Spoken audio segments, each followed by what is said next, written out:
Dr. Sangeeta Reddy, Honorable Minister Matsibula, Honorable Minister Ravanava, Honorable Minister Ibrahim, Honorable Minister Dr. Anthony, Dr. Anupam Sibal, Excellencies, ladies and gentlemen.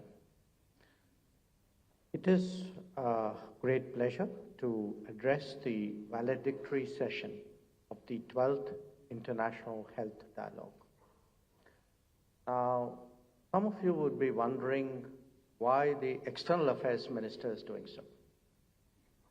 And the answer is that we, in India, envisage health as central to development and development as key to international cooperation. In recent years, many of our global initiatives have revolved around health security. This is a domain where India has been the first responder, a development partner, a supply chain link, a health solution provider, a knowledge center, and in many ways, especially in the last decade, an exemplar. Allow me to dilate on these different dimensions. When the COVID pandemic started engulfing the world, the initial deliberations, and I was myself present at some of them, envisaged India as potentially the biggest concern. Ironically, India ended up not only looking after its own needs, but actually stepped forward to contribute to the world. We provided medicines at that time to 150 nations, vaccines to 99 countries and 2 international organizations, as well as masks, PPE kits, gloves, ventilators, you name it. Equally important, India chose to do this when its own vaccination program was still unfolding. A large number of developing nations received Made in India vaccine, either through our Vaccine Maitri initiative or other global programs. Now, this was in contrast to many developed countries who had stockpiled vaccines to the multiples of their population. Indian medical teams also went out in the Indian Ocean region, deal with pressing situations in some smaller countries. But this was not just an exception made during the COVID era. In fact, it is part of our approach to the world, both before and after. Recently, we dispatched 66.5 tons of medical supplies to deal with the humanitarian crisis in Gaza. A little before that, a consignment of 1,400 kilograms of anti-cancer medicines were sent to strengthen the medical capabilities of hospitals in Syria. Even in Afghanistan, India has stepped forward with 300 tons of medicines in the last few years, as well as the dispatch of specialists to a hospital that we had built in Kabul. Now, I can give you numerous other examples, whether it was to Sri Lankan hospitals during the economic crisis in 2022, to Ukraine as the casualties in the conflict spiked, or to Myanmar when it was struck by Typhoon Yagi. And the contributions themselves, they could be Bhabha cyclotrons to treat cancer, as in Mongolia, Kyrgyzstan, and Kenya, or the Bhishma cubes for first line of care, which we gave to Ukraine, or for that matter, APIs and antibiotics, which we supplied to Cuba, or the MEDVAC services and sea ambulances ministered in the Maldives, or even the Jaipur Foot in Cambodia, or the dialysis machines in the Pacific Islands. In this pursuit, Indian diplomacy has worked with partners, big and small, islands and landlocked, close and distant, but united in their desire to ensure a better life for their citizens. Friends, India today has delivered more than 600 significant development projects in 78 nations across the world. Now, many of them are in the health sector.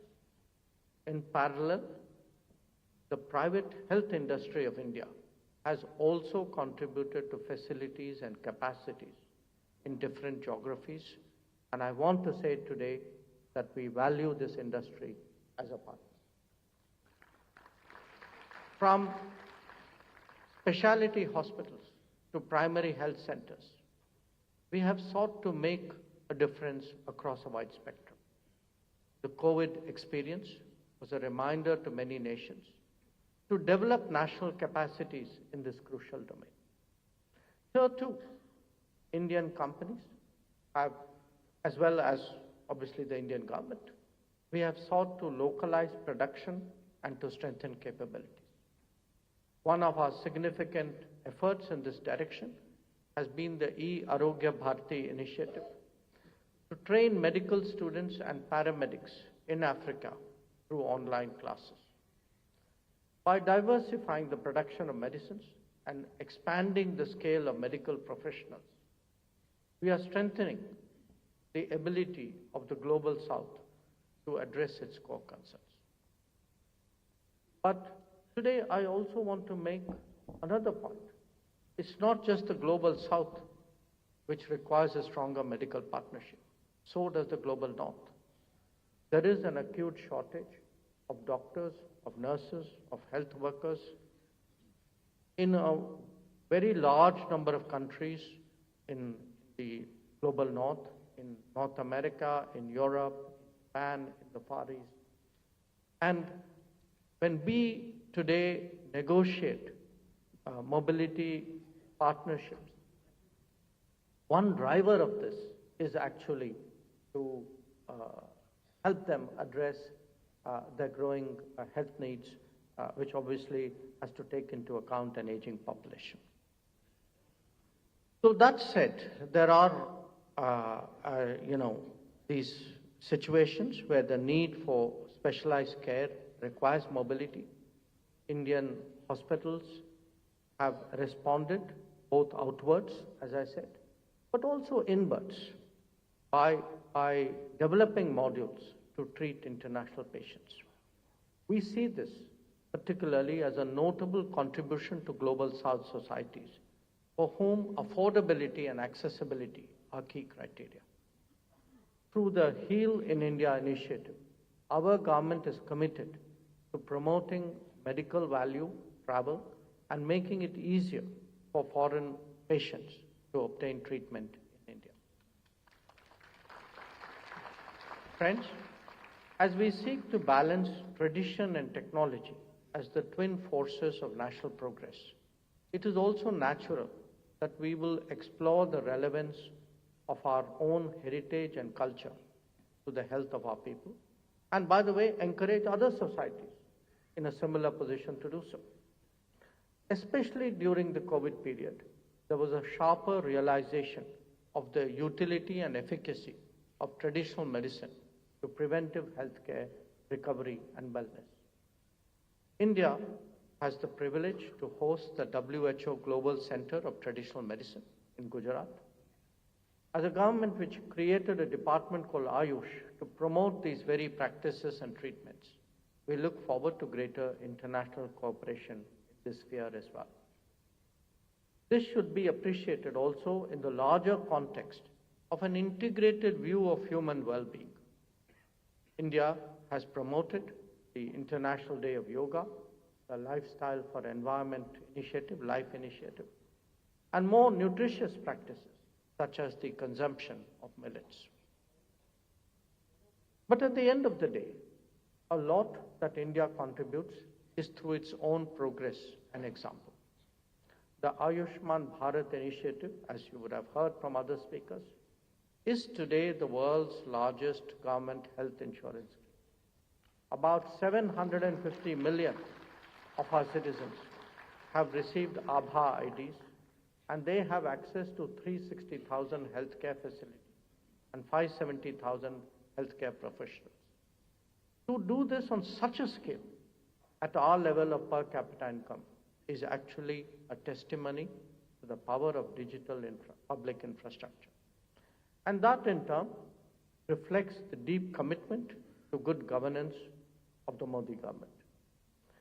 For many citizens, the cost of medicines required for treatment of chronic ailments is also a particular anxiety.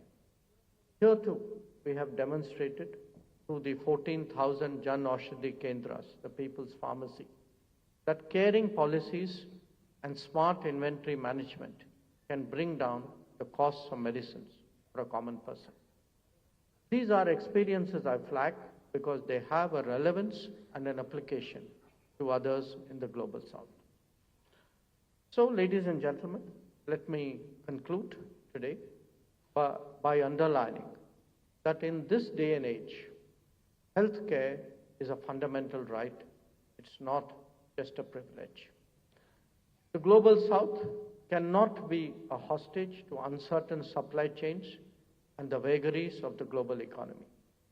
The COVID period was a real learning experience for all of us. We must be prepared for the next challenge. All of us want to strengthen healthcare systems, enhance patient safety, and ensure affordable access. These goals would be better achieved if we collaborate more closely. And to the world, therefore, my message would be of the importance of international partnerships. That is the purpose of this gathering, and I'm sure that we will all leave with a stronger sense of purpose, a greater awareness, shared experiences, and surely a better networking to achieve that in practical terms. I thank you for your attention.